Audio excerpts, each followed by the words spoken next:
आज के इस वीडियो में देखने वाले हैं हम लोग कि किस तरह से आप लोग कॉलबैक्स के अंदर एरर्स को हैंडल कर सकते हो। हम लोग देखेंगे कि कॉलबैक हेल क्या होता है और पिरामिड ऑफ डूम क्या होता है और क्यों हम लोगों को इसे अवॉइड करना है। चलते हैं अब अपनी कंप्यूटर स्क्रीन में एंड लेट्स गेट स्टार्टेड।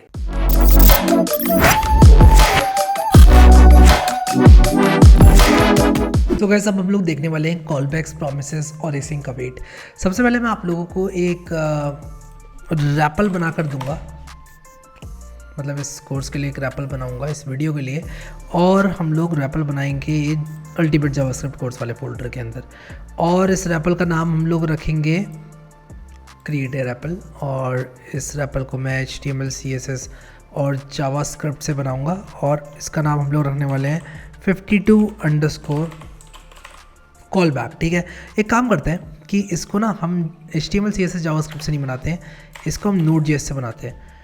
और उसका रीज़न ये है कि हम लोग इसमें ब्राउज़र का कुछ भी इस्तेमाल नहीं कर रहे हैं। तो मैं यहाँ पर कॉलबैक्स के नाम से एक रैपल बना रहा हूँ और ये रैपल जैसे ही बन जाएगी हम लोग इसके अंदर कुछ कोड लिखेंगे। अब देखो कॉलबैक्स क्या होते हैं इसके बारे में मैं सबसे पहले आप लोग को बताता हूँ, बट उससे भी पहले हम जानते हैं सिंक्रोनस प्रोग्रामिंग क्या होती है और एसिंक्रोनस प्रोग्रामिंग क्या होती है। तो एसिंक्रोनस एक्शंस वो एक्शंस होते हैं जिसको जैसे मैंने अगर अभी इनिशिएट कर दिया तो वो हो जाएगा, मतलब वो हो जाएगा कंप्लीट। कब होगा इसकी टेंशन अभी नहीं लेंगे, लेकिन हो जाएगा। ठीक है, और सेट टाइम आउट इसका बहुत अच्छा एग्जाम्पल है कि भाई सेट टाइम आउट हो जाएगा। ठीक है, बाद में हो जाएगा, जब पूरा थ्रेड चल जाएगा तब बाद में 3 सेकंड के बाद आपका ये कोड चलना है। ठीक है, तो ये एसिंक्रोनस टास्क हो गया। सिंक्रोनस एक्शन क्या होता है जो कि एक एक करके चलता है। सिंक्रोनस कोड का एग्जाम्पल अगर मैं लूँ तो ये है, मैंने कह दिया कि यार let A = prompt what is your name. ठीक है, और मान लो मैंने लिख दिया लेट B = प्रॉम्प्ट, और मान लो लिख दिया व्हाट इज़ योर एज, और मान लो मैंने लिख दिया let C = prompt what is your favourite colour. ठीक है, और फिर मैंने मान लो console.log कर दिया ये देखो, और यहाँ पर मैं इसको रन करके दिखाता हूँ। वैसे रैपलेट का AI काफ़ी बढ़िया है दोस्तों। What is your name Harry, what is, अरे ये क्या हो गया यार, prompt is notified. Okay, prompt करना है। मैंने लिखा what is your name Harry, what is your age idiot, what is your favourite colour red, Harry is 88 years old and has red favourite colour. ठीक है, तो ये कुछ इस तरह से चल गया कि भाई एक एक करके चल रहा है। ऐसा नहीं है कि यहाँ पर A की जो वैल्यू है वो यहाँ पर B की जो वैल्यू है वो A से पहले सेट हो जाएगी या C की वैल्यू B से पहले सेट हो जाएगी, ऐसा बिल्कुल भी नहीं होगा। ठीक है, तो ये एक एक करके चल रहे हैं। तो ये हमारा एग्जाम्पल है सिंक्रोनस प्रोग्रामिंग का, सिंक्रोनस प्रोग्रामिंग का। ठीक है, अब मैं आपको एग्जाम्पल देता हूँ एसिंक्रोनस प्रोग्रामिंग का। तो अगर मैं एसिंक्रोनस प्रोग्रामिंग का आप लोगों को एग्जाम्पल दूँ तो वो क्या होगा, वो होगा कि मान लो मैंने यहाँ पर लिखा सेट टाइम आउट, और सेट टाइम आउट लगाकर मान लो मैं एक फंक्शन चलाना चाहता हूँ, और मान लो मैं यहाँ पर फंक्शन लिखना चाहता हूँ console.log, और यहाँ पर मैं इसको ज़रा हटा दूँ यार, हे आई एम गुड। ठीक है, और मैं क्या करूँगा कि यहाँ पर इसको जो दूसरा आर्ग्यूमेंट चाहिए सेट टाइम आउट को वो दे दूँगा, मान लो 3000। ठीक है, और मैं अगर इसको रन करूँ अभी तो मैं एक काम करता हूँ यार, मैं इस सबको ना कमेंट आउट करता हूँ क्योंकि यार इसको चलाने का भी कोई पॉइंट नहीं है। मैंने अभी आपको बता दिया सिंक्रोनस प्रोग्रामिंग क्या है। अब अगर मैं इसको चलाऊँ तो ये देखो 3 सेकंड के बाद आपको हे आई एम गुड मिल जाएगा, बट उससे भी पहले मैं यहाँ पर एक स्टार्ट लिखूँगा और इसी को यहाँ पर एंड लिखूँगा। ठीक है, और इसको मैं कर दूँगा रन, और स्टार्ट एंड, और उसके बाद 3 सेकंड के बाद हे आई एम गुड। ठीक है, तो क्या हुआ यहाँ पर ये लाइन चली, उसके बाद ये लाइन क्योंकि एसिंक्रोनस थी इसलिए ये लाइन शेड्यूल हो गई। तो ऐसा नहीं कि रुक गया, कोड रुका नहीं, ये लाइन शेड्यूल हो गई, बैकग्राउंड में थ्रो कर दी गई कि हाँ भाई ठीक है 3 सेकंड बाद चल जाएगा, और इसके बाद ये एग्जीक्यूट हो गया। तो ये एसिंक्रोनस प्रोग्रामिंग है। ये एग्जीक्यूट करो, ये एग्जीक्यूट करो, ये क्योंकि एसिंक्रोनस है इसलिए इसको बैकग्राउंड में फेंक दो, फिर ये एग्जीक्यूट करो। अब ये जो बैकग्राउंड में पड़ा हुआ था उसको रन करो, तो इसलिए आई एम गुड बाद में आ रहा है, समझ रहे हो। मतलब स्टार्ट प्रिंट करो, चलो 3 सेकंड बाद ये कर देना, इसको हटाओ साइड, अब ये प्रिंट करो, अभी जो साइड में हटाया था इसको यहाँ पर प्रिंट कर दो, हे आई एम गुड। तो कुछ इस तरह से चलता है। ठीक है, मैं आप लोगों को यहाँ पे एनालॉजी देके बता रहा हूँ। Asynchronous actions are the actions that we initiate now and they finish later, बाद में फिनिश कर दिए जाते हैं। अभी हम उन्हें शुरू करते हैं, जैसे कि सेट टाइम आउट, अगर हम उन्हें अभी शुरू करते हैं तो वो बाद में चल जाएंगे 3 second, 4 second, 8 second, 300 millisecond के बाद। Synchronous actions are the actions that initiate and finish one by one, यानी कि एक एक करके जो है इनिशिएट होते हैं और फिनिश होते हैं, वो होते हैं सिंक्रोनस एक्शंस। ठीक है, तो ये सिंक्रोनस एक्शंस होते हैं। अब कॉल बैक फंक्शंस के बारे में बात करते हैं। अब आपको सिंक्रोनस एसिंक्रोनस अगर मैं बोलूँ तो आई होप समझ में आ जाना चाहिए। ठीक है, a callback function is a function passed into another function as an argument which is then invoked inside the outer function to complete an action। ठीक है, तो callback function क्या है कि आप एक फंक्शन देते हो और वो एग्जीक्यूट हो जाएगा जब भी वो एक्शन कंप्लीट होगा तब।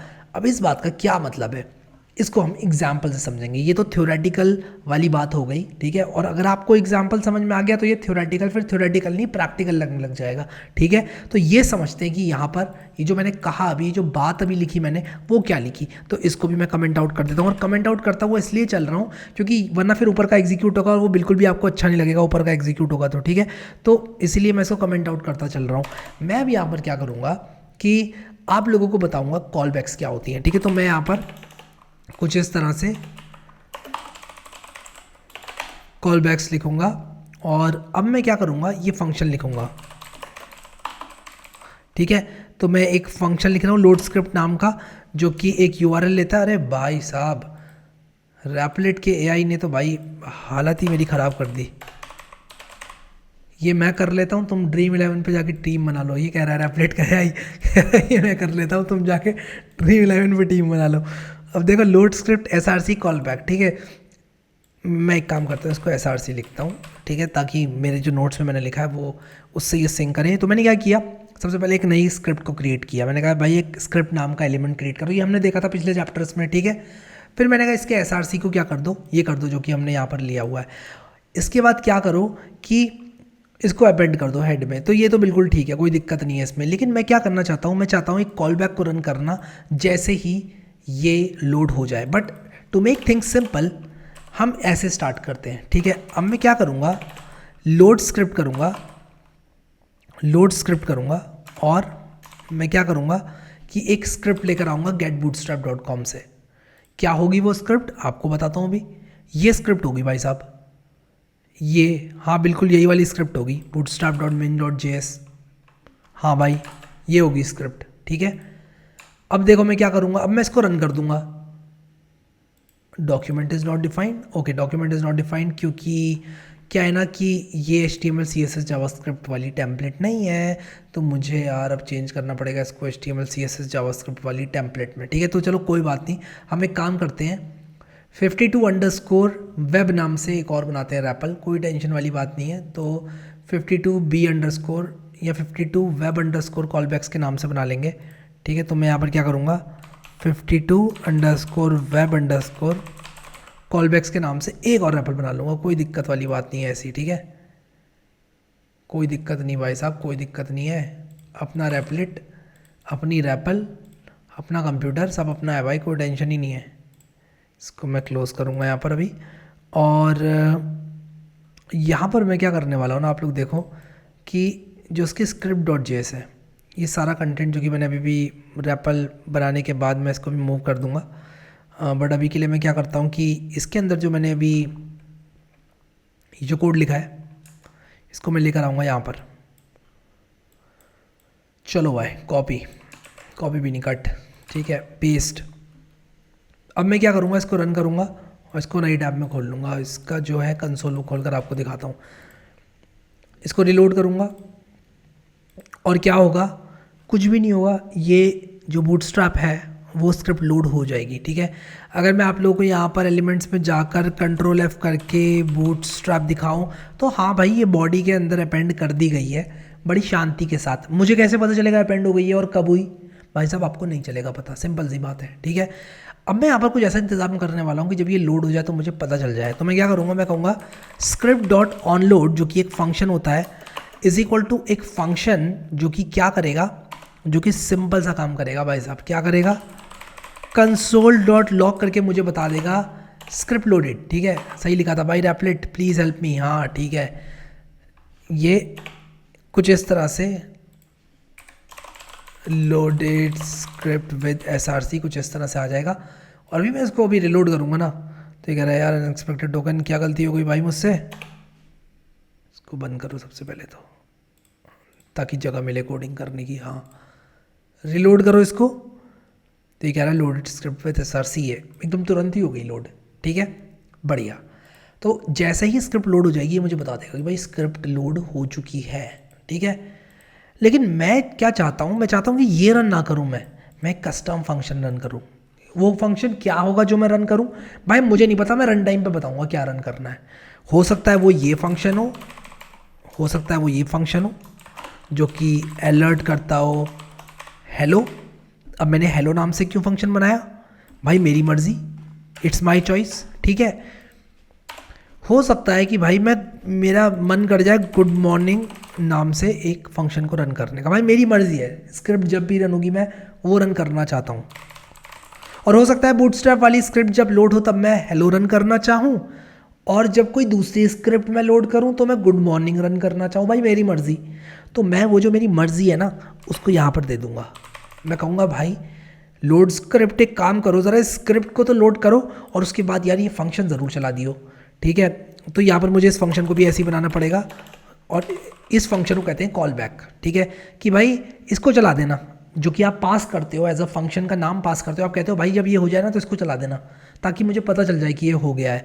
तो इस बार मैं console.log के साथ साथ कॉल बैक को भी एग्जीक्यूट कर दूंगा कुछ इस तरह से। ठीक है, और यही काम मैंने किया हुआ है यहाँ पे, कॉल बैक और स्क्रिप्ट के साथ कॉल बैक को एग्जीक्यूट कर दो जो भी फंक्शन मैं दूँ। ठीक है, तो अब मैं यहाँ पर क्या करूँगा, क्योंकि मैंने कॉल बैक को इस तरह से एग्जीक्यूट कर दिया है, तो क्या होगा, जो भी फंक्शन मैं दूंगा यहाँ पर वो एग्जीक्यूट हो जाएगा जब स्क्रिप्ट लोड होगी। होगा कि नहीं होगा बताओ सब लोग, कमेंट में लिख के बताओ यार, ऐसे नहीं चलेगा।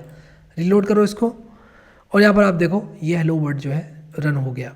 लोडेड स्क्रिप्ट विद SRC, ये तो हुआ ही हुआ, लेकिन मेरा कॉल बैक भी चल गया। ठीक है, तो ये कुछ इस तरह से काम करेगा।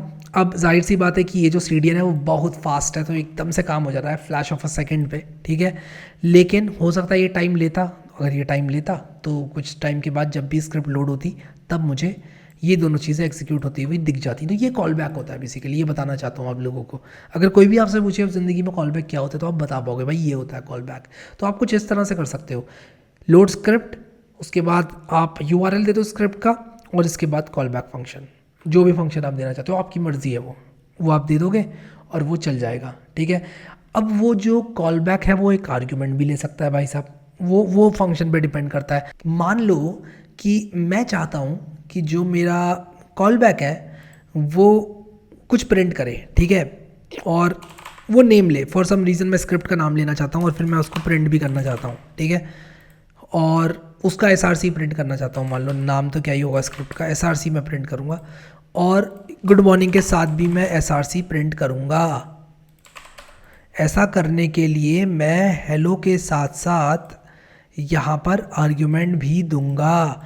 मैं कहूँगा कि कॉल बैक के साथ साथ SRC को भी प्रिंट कर दो। ठीक है, क्या कर दो, SRC को भी प्रिंट कर दो, तो वो SRC को भी प्रिंट कर देगा। चलो भाई देखते हैं करेगा कि नहीं करेगा। मैंने ओके किया, देखो हेलो वर्ड के बाद इसने SRC को भी प्रिंट कर दिया। ओके, तो मैं कुछ इस तरह के काम भी कर सकता हूँ। बेसिकली मैं फंक्शन को पास कर रहा हूँ एज एन आर्ग्यूमेंट और उसको रन कर दे रहा हूँ फिर यहाँ से। सिंपल सा काम कर रहा हूँ। कॉल बैक नाम डरावना लग सकता है, बस है वही बेसिक्स यार, हम एक वेरिएबल की तरह फंक्शन को पास कर रहे हैं और वहाँ पर एग्जीक्यूट मार दे रहे हैं फंक्शन को, इससे ज़्यादा कुछ नहीं कर रहे। तो डरना तो बिल्कुल भी मत, बाकी नोट्स आपके पास आने वाले हैं, कोई टेंशन नहीं है। This is called call back based style of asynchronous programming. क्या कहते हैं इसको, call back based style of asynchronous programming. A function that does something, जो कि कुछ करता है एसिंक्रोनसली, यानी कि सिंक्रोनसली नहीं, ये सिंक्रोनसली, जैसे कि हमारा सेट टाइम आउट होता है वो वैसे, should provide a call back argument, ताकि पता चल जाए यार कि वो कब एग्जीक्यूट हो गया, कब उसकी सक्सेस जो है हो गई। उसकी सक्सेस कब होगी, जब वो स्क्रिप्ट लोड हो जाएगी। जैसे हमारे केस में इस फंक्शन की सक्सेस को मैं मानूंगा स्क्रिप्ट का लोड होना, way we put the function to run after it's complete. बिल्कुल सिंपल सी चीज़ है, मुझे नहीं लगता किसी को यहाँ पर दिक्कत होनी चाहिए। अब कभी कभी क्या होता है कि स्क्रिप्ट लोड नहीं हुई तो एरर हो जाता है। मैं बताऊँ कब होगा ऐसा, मान लो मैं JS, ये वेबसाइट जो कि एग्जिस्ट ही नहीं करती, मैं इसको लोड करने की कोशिश करूँ, मान लो मैंने सेव किया, मैं इसको रिलोड करूँगा और जाहिर सी बात है कि ये नहीं हो पाया, नेम नॉट रिजॉल्व एरर आ गया। ठीक है। अब मैं चाहता हूँ इस एरर को हैंडल करना, तो मैंने यहाँ पर लिखा script dot onload is equal to, इस तरह से मैंने किया। और मान लो मैं इसको नहीं करता, ठीक है, तो मैं क्या कर सकता हूँ, स्क्रिप्ट डॉट ऑन एरर कर सकता हूँ और मैं कह सकता हूँ कि जब भी एरर आए तब ये प्रिंट हो जाए। तो इस केस में क्या होगा, जब मैं रिलोड करूँगा तो मुझे प्रिंट होकर मिलेगा error loading script with SRC है। तो मैं कुछ एक्शन परफॉर्म कर सकता हूँ अगर एरर आया तो। अब यहाँ पर होता क्या है ना कि हम जब एरर हैंडल करते हैं तब हम फंक्शन के साथ साथ एरर भी दे देते हैं और जब एरर आता है तो एक नया एरर थ्रो कर देते हैं। तो मैं क्या करूँगा, मैं कहूँगा कि जब भी एरर आए तब कॉल बैक को तो रन करना ही करना, और कॉल बैक में क्या करना, कुछ इस तरह से कर देना, ठीक है, new error SRC got some error, ठीक है। और यहाँ पर मैंने कॉल बैक के अंदर इसको तो दे दिया, लेकिन जो मेरा कॉल बैक है वो मुझे चेंज करना पड़ेगा। जो मेरा हेलो है, जो कि मेरी कॉल बैक है, जो कि मैंने यहाँ पर दी है, उसका पहला आर्ग्यूमेंट इस बार एरर होगा, ठीक है, एरर और SRC। और जब भी सक्सेसफुली मेरी स्क्रिप्ट रन करेगी तब मैं क्या करूँगा, कॉल बैक में एरर को नल दे दूंगा। अब देखो जो मेरा कॉल बैक फंक्शन है वो दो आर्ग्यूमेंट्स ले रहा है, पहला ले रहा है एरर और दूसरा ले रहा है SRC, ठीक है। तो यहाँ पर मैंने क्या किया, एरर की जगह नल दे दिया। भाई जब स्क्रिप्ट मेरी सक्सेसफुली रन हो रही है तब मैं क्या करूँगा, यहाँ पर नल दे दूंगा एरर की जगह पर, और उसके बाद मैं दूसरा आर्ग्यूमेंट जैसे चल रहा था काम मेरा वैसे ही चलता रहेगा। लेकिन अगर मेरा कुछ एरर आ जाता है तब मैं एरर वाला आर्ग्यूमेंट पास करूँगा, एक नया एरर जो है वो मैं प्रिंट करूँगा। अब मैं इसके अंदर कुछ ऐसे कर सकता हूँ, इफ एरर मैं कंसोल लॉग एरर करके रिटर्न कर दूंगा, ठीक है। तो मैं ये करके रिटर्न कर दूंगा, वरना क्या होगा, वरना ये तो चलेगा ही चलेगा। अब देखते हैं कि भाई सब कुछ ठीक है कि नहीं। अब देखो ये एरर तो आ ही रहा है, लेकिन आप यहाँ पर देख सकते हो कि इसने मुझे ये भी प्रिंट करके दिया और SRC गॉट सम एरर, और जो एरर था वो भी मुझे देखने को मिल गया। तो मैं एरर हैंडलिंग कुछ इस तरह से कर सकता हूँ। अगर आपको एरर हैंडलिंग थोड़ी सी भी लगा कि यार ज़्यादा हो गया, टेंशन मत लेना, यहाँ तक पहले ग्रास्प करना। जो मैंने यहाँ तक बताया आपको, हैंडलिंग एरर को छोड़ दो, जो यहाँ तक बताया उसको पहले ग्रास्प करना कि क्या किया हमने, किस तरह से कॉल बैक, जो कि एक फंक्शन है, जो कि एज एन आर्ग्यूमेंट हम पास कर रहे हैं दूसरे फंक्शन को, एक तरह से फंक्शन को फंक्शन आर्ग्यूमेंट दे दिया, ऐसा समझ लो, वही कॉल बैक है यार, वही कॉल बैक है, और उसको चला दिया फिर इस फंक्शन के अंदर। इससे ज़्यादा मैंने कुछ भी नहीं किया है, तो ये कॉल बैक होती है। अब इस तरह से हम लोग जो है एरर्स को हैंडल कर सकते हैं। नोट्स को उठाना और सही से समझना, सब समझ में आ जाएगा आपको, ठीक है। तो ये चीज़ जो है हम कुछ इस तरह से एरर हैंडलिंग भी कर सकते हैं विद इन हमारी जो कॉल बैक है वो। हमने यहाँ पर कॉल बैक फंक्शन दिया, हमने सबसे पहले तो इसको नल कर दिया एरर को। देखो जब हम इस कॉल बैक फंक्शन को, इस फंक्शन को रन कर रहे हैं और उसके बाद एक फंक्शन दे रहे हैं इसको कॉल बैक, मैंने यहाँ पर ऐसे डायरेक्टली फंक्शन दे दिया और यहाँ पर इसका नाम दिया है हेलो का। मैं चाहता था इस हेलो को यहाँ पर भी दे सकता था, डायरेक्टली लिख सकता था फंक्शन यहाँ पर, बट थोड़ा क्लीन रखने के लिए लॉजिक को मैंने ऐसा किया। फिर सिमिलरली मुझे गुड मॉर्निंग भी चेंज करना पड़ेगा अपना कुछ इस फॉर्मेट में, अगर मैं ऐसा कर रहा हूँ तो मैं सिंपली गुड मॉर्निंग चेंज करने के लिए क्या करूँगा, इसे कॉपी करूँगा और Ctrl+V करूँगा, गुड मॉर्निंग, और यहाँ पर एरर SRC किया और हेलो वर्ड की जगह गुड मॉर्निंग, ठीक है। ये मैंने कर दिया। और अगर मैं इसको अभी गुड मॉर्निंग भी दे दूँ ना तो भी चलेगा यार, बिल्कुल चलेगा, क्यों नहीं चलेगा यार, चलना होगा इसको। जी इज़ नॉट डिफाइंड, अरे ई कैसा मजाक है रे बबुआ। हाँ ठीक है, चल गया, ठीक है। तो आप देख सकते हैं यहाँ पर कि SRC गॉट सम एरर, और बिल्कुल सही से मेरा गुड मॉर्निंग भी यहाँ पर चल गया है। चलेगा नहीं क्योंकि यार मैंने यहाँ पर JS, मतलब चल गया है का मतलब मेरा ये था JS डिलीवर, स्पेलिंग सही है क्या पता नहीं यार, JSDELIVR, DELIVR, अब चल जाएगा गुड मॉर्निंग, बिल्कुल सही सही, JSDELIVR, एक्चुअली सेव नहीं हुआ शायद, हाँ चल गया, देखो चल गया, नहीं चल गया तो गुड मॉर्निंग कर रहा है। पहले क्या कर रहा था, पहले हेलो वर्ड कर रहा था, गुड मॉर्निंग कर रहा है। तो यार इस फंडे को ग्रास्प करो, थोड़ा टाइम लगेगा। मुझे पता है बहुत सारे लोग यहाँ पर इस पॉइंट पर कमेंट करके बोलेंगे कि यार ये अब डिफ़िकल्ट हो गया यार, अब मज़ा नहीं आ रहा है। भाई मज़ा देने ही आया हूँ यहाँ पर, मैं आपको मज़ा दूंगा, मैं कह रहा हूँ। तो आप लोग थोड़ा सा वेट करो, हम लोग जब प्रोमिसेस और रेसिंग अवेट को समझेंगे और जब आपकी समझ में आ जाएगा और जब आप फंक्शंस को अवेट करना शुरू कर दोगे तब आपको जावास्क्रिप्ट की असली ताकत का पता चलेगा। तब आप बोलोगे हाँ भाई ये भी कुछ है। तो यहाँ पर आप लोग मेरे साथ रहो, यहाँ मुझे आप लोगों के साथ की ज़रूरत है, आपके सपोर्ट की ज़रूरत है। क्यों ज़रूरत है? क्योंकि ये ऐसा पॉइंट है जहाँ पर लोग कह सकते हैं कि यार हमें ये समझ नहीं आया, हम जा रहे हैं अब। भाई मैं ये बताना चाहता हूँ, आपको भरोसा दिलाना चाहता हूँ कि यहाँ से असली जावास्क्रिप्ट स्टार्ट हो रही है और मज़ा आएगा आप लोगों को। ठीक है, ये वो पॉइंट है जो कि एक एक्सपर्ट जावास्क्रिप्ट डेवलपर को डिफरेंशिएट करता है एक बिगिनर डेवलपर से, जो कि शायद एडवांस कॉन्सेप्ट्स को अप्रिशिएट नहीं कर पाता है। I hope that make sense. आप लोगों ने अभी अगर जावास्क्रिप्ट की प्लेलिस्ट एक्सेस नहीं करी है तो ज़रूर कर लेना। वैसे 11 लाख लोगों ने एक्सेस कर ली है, तो आप लोग भी एक्सेस कर लेना। अभी के लिए इस वीडियो में इतना ही guys. Thank you so much guys for watching this video and I will see you next time.